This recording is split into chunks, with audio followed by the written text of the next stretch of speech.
ଆମେ ଗୋଟେ ଆଉ ଗୋଟେ ଚ୍ୟାଲେଞ୍ଜ ଭିଡ଼ିଓ ଆଣିଛୁ ନା କ'ଣ କରୁଛୁ? ଆଜି ହେଉଛି ଚାଉମିନ ଆଉ ଏଗ ରୋଲ ଚ୍ୟାଲେଞ୍ଜ। ଆଜି ଯିଏ ହାରିବ ଆମେ 3 ଜଣ ଭିତରୁ ତା ପାଇଁ ଗୋଟେ ବଡ଼ ପନିଶମେଣ୍ଟ ଅଛି।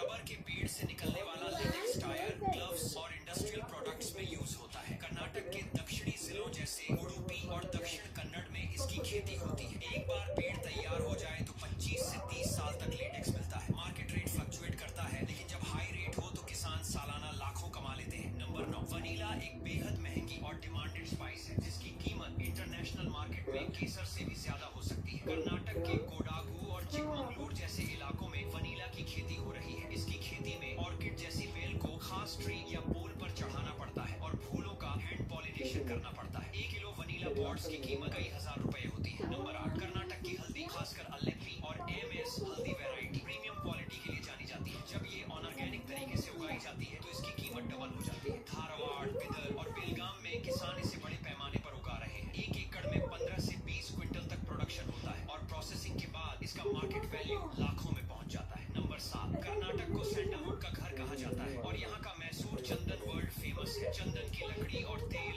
दोनों महंगे बिकते हैं। हालांकि इसे उगाने में 12 से 15 साल लगते हैं, लेकिन एक पेड़ से लाखों की इनकम हो सकती है। सरकार ने अब सैंडलवुड की प्राइवेट खेती को लीगल कर दिया है, लेकिन इसके लिए सिक्योरिटी और परमिशन का सिस्टम सख्त है। नंबर 6, लैवेंडर आमतौर पर नॉर्थ इंडिया में पॉपुलर है, लेकिन कर्नाटक के ठंडे हिल स्टेशन जैसे चिकमंगलूर में भी इसकी टेस्ट फार्मिंग हो रही है। पेपरमिंट का इस्तेमाल ऑयल, टूथपेस्ट, मेडिसिन और परफ्यूम इंडस्ट्री में होता है। दोनों की खेती में डिस्टिलेशन यूनिट लगानी पड़ती है, जो महंगा काम है, लेकिन प्रोडक्ट का रेट हाई होता है। Number 5, dragon fruit health conscious लोगों में बहुत पॉपुलर है और इसकी डिमांड लगातार बढ़ रही है। कर्नाटक में बेलगाम और बागलकोट जैसे इलाकों में इसकी खेती तेजी से फैल रही है। ये पौधा कम पानी में भी ग्रो कर सकता है और 20 साल तक फल देता है। 1 किलो ड्रैगन फ्रूट की कीमत 200 से 400 तक जाती है और सीजन में प्रॉफिट काफी अच्छा होता है। नंबर 4, कर्नाटक का नंदी हिल्स और बीजापुर इलाका वाइन ग्रेप्स के लिए मशहूर हो रहा है। यहाँ के वाइन यार्ड्स टूरिज्म का भी बड़ा हिस्सा है। इंटरनेशनल क्वालिटी वाइन बनाने के लिए खास किस्म के अंगूर,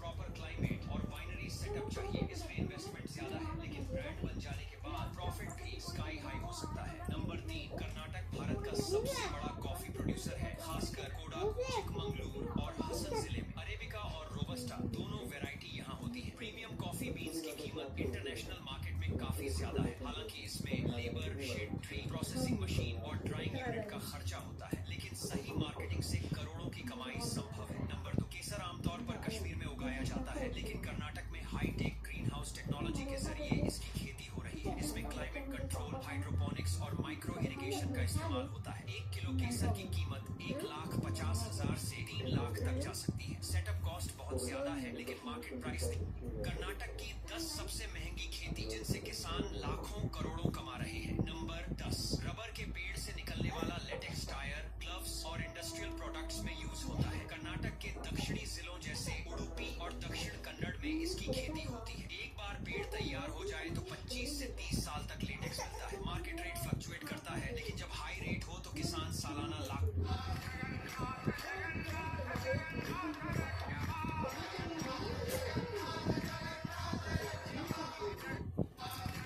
समुद्री मछली पकड़ने वाला अनुभवी मछुआरा पुल के नीचे मछली पकड़ रहा था। कुछ ही समय में उसने लगभग 20 किलो वजनी एक बड़ी पीली स्नैपर मछली पकड़ ली, लेकिन उसे बेचने के बजाय उसने मछली को 2 हिस्सों में काट दिया और उसका एक हिस्सा चारे के रूप में कांटे में लगा दिया। वह किसी बहुत बड़ी शिकारी मछली को पकड़ना चाहता था, इसलिए उसने इस कीमती मछली को चारे के रूप में इस्तेमाल करने का फैसला किया। जैसे ही चारा पानी में डाला गया, कुछ ही देर बाद किसी बड़ी मछली ने उसे निगल लिया। मछुआरे ने रॉड खींचकर मछली को नियंत्रित करने की कोशिश की, लेकिन दूसरी तरफ मौजूद मछली बेहद शक्तिशाली थी। दोनों के बीच काफी देर तक संघर्ष चलता रहा। कुछ समय बाद मछली सतह के करीब आने लगी, लेकिन अचानक फिशिंग लाइन टूट गई और मछली बच निकली। जब उसने लाइन की जांच की तो पता चला कि वह काफी घिस चुकी थी। संभवतः संघर्ष के दौरान लाइन समुद्र के नीचे मौजूद चट्टानों से रगड़ खा गई थी। उसने खराब हिस्सा काटकर नया सेटअप तैयार किया और इस बार बड़ा कांटा लगाया। इसके बाद उसने एक और स्नैपर मछली निकाली, जिसे उसके दोस्त चारे के लिए लेकर आए थे। इससे साफ था कि वह किसी भी कीमत पर एक बड़ी मछली पकड़ना चाहता था। उसने दोबारा चारा समुद्र में डाला और इंतजार करने लगा। यह स्थान फ्लोरिडा का एक प्रसिद्ध मछली पकड़ने वाला क्षेत्र था, जहाँ बड़ी संख्या में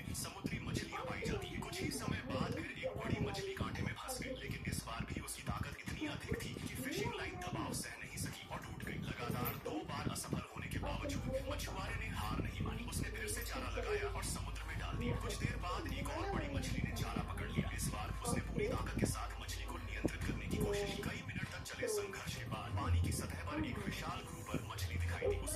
मछलियों के साथ ही मदद के लिए आ गए। उन्होंने बड़ा जाल तैयार कर लिया। दोनों ने मिलकर सावधानी पूर्वक मछली को जाल में फंसाया और पुल पर खींच लिया। मछली का वजन लगभग 40 किलोग्राम था और उसका आकार असाधारण रूप से बड़ा था। हालांकि यह वही मछली नहीं थी जिसकी उसे तलाश थी। इसके अलावा स्थानीय नियमों के अनुसार इतनी बड़ी ग्रुपर मछलियों को अपने पास रखना प्रतिबंधित था, इसलिए आवश्यक नमूना लेने के बाद उन्होंने उसे वापस समुद्र में छोड़ दिया। पहली सफलता से उसका आत्मविश्वास बढ़ गया। उसने फिर से चारा लगाया और समुद्र में फेंक दिया। इस बार भी कुछ ही समय में एक बड़ी मछली कांटे में फंस गई। मछुआरे ने अपने साथी को भी बड़ी मछली पकड़ने का अनुभव देने के लिए रॉड उसे थमा दी, लेकिन अनुभव की कमी के कारण उसका साथी मछली के दबाव को सही तरह से संभाल नहीं पाया। परिणाम स्वरूप लाइन फिर से टूट गई और मछली भाग निकली। इसके बाद उन्होंने एक और चारा लगाया। कुछ समय बाद फिर एक छोटी लड़की ने धीरे से कुत्ते के घाव को छुआ। उसी पल कुत्ते का घाव पूरी तरह भर गया। फिर लड़की सड़क किनारे कचरा उठाती रही। अचानक उसे एहसास हुआ एक बूढ़ा आदमी आगे गिरने वाला है। लड़की तुरंत दौड़ पड़ी। उसने बूढ़े को रोका और कहा, आप इस रास्ते से मत जाइए, आप गिर जाएंगे। मगर बूढ़ा सोचा, ये लड़की मुझे श्राप दे रही है। उसने लड़की की बात अनसुनी कर दी और आगे बढ़ गया। कुछ कदम बाद वो तरबूज के छिलके पर फिसल कर गिर पड़ा। थोड़ी देर बाद लड़की टॉयलेट ढूंढ रही थी। अचानक वो एक अरबपति से टकरा गई।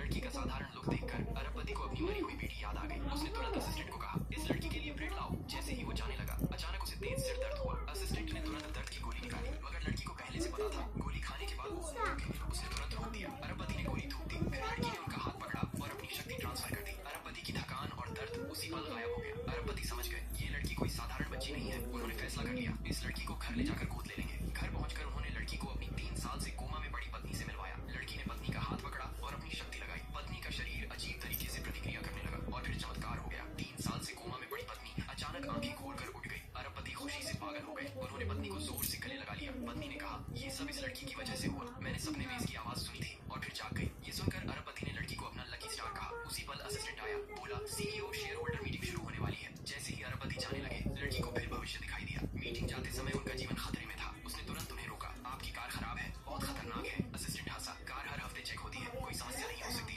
मगर लड़की ने दृढ़ता से कहा, मैंने देखा है, काली कार क्रैश होगी, बहुत खून बहेगा। अरबपति ने पहले वाली घटनाओं को याद किया। उन्होंने लड़की पर भरोसा कर लिया। उन्होंने असिस्टेंट को कार चेक करने का ऑर्डर दे दिया। असिस्टेंट को लगा सीईओ इस लड़की को बहुत स्पॉइल कर रहे हैं। ऐसी मजाक की बात पर भी यकीन कर लिया। मगर कुछ देर बाद असिस्टेंट घबराया हुआ भागता हुआ आया। सर, कार के ब्रेक में छेड़छाड़ की गई थी। पत्नी डर से कांप गई। कौन हमें मारना चाहता है? लड़की की चेतावनी की वजह से वो बड़ी मुसीबत से बच गए। क्या आप इस नेक दिल वाली लड़की को लाइक देंगे? पार्ट 2 देखने के लिए मुझे कमेंट करो। छोटी लड़की ने धीरे से कुत्ते